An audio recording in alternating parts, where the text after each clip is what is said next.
What happens when you pray the gay away, but your son doesn't? Did I tell you that I went to Bible college? Bethany Bible College. I had 2 roommates who were ex-gay. Now let me give you some background so you understand how I evolved in thinking about this issue. Ironically, that institution actually placed people in graduate school in places like Harvard, Yale, and Princeton, but in many ways they were conservative as shit. No,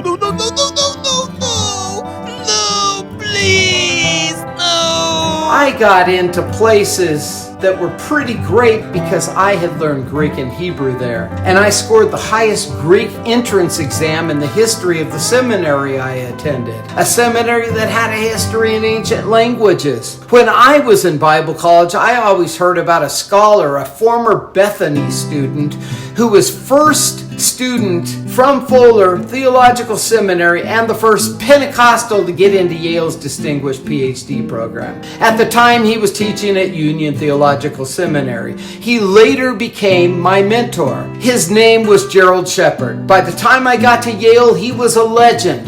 He wrote some of the seminal articles on same-sex relationships, defending the dignity of gay lifestyles, not one gay lifestyle.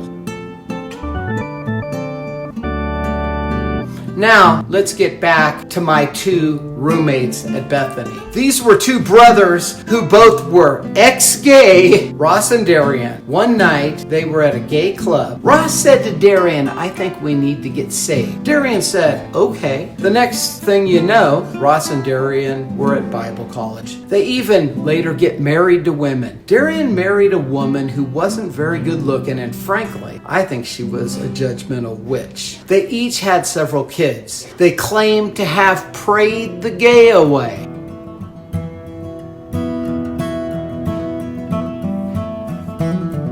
In reaction to one of my posts against anti-gay meanness, Darian responded with an angry reaction and name-calling a while back. I blocked him and I have not heard from him since.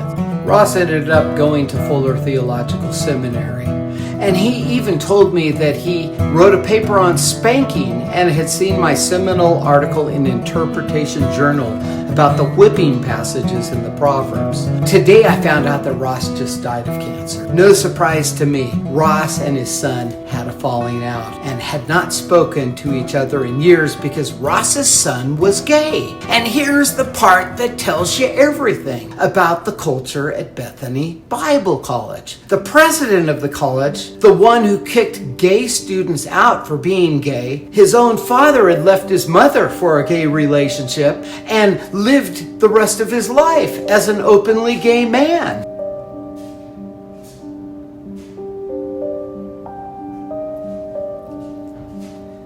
Now, I don't know if Ross ever packed the fudge with somebody else while he was married. I don't know if he spent his whole life fighting his own desires only to turn that struggle into judgment for others. But what does it say about Ross's relationship with his son? How much of that conflict was personal projection? Did Ross and Darian really quit being gay? Or were they gay men married to women who they clearly had sex with and parented children with, but never stopped being gay? I don't think I have an answer for those questions, but I sure as hell can tell you my opinion on this, and I'd love to hear your opinion in your comments if this stirs you up and you want to share it. Let's keep the conversation going. If you liked this video, please like and share.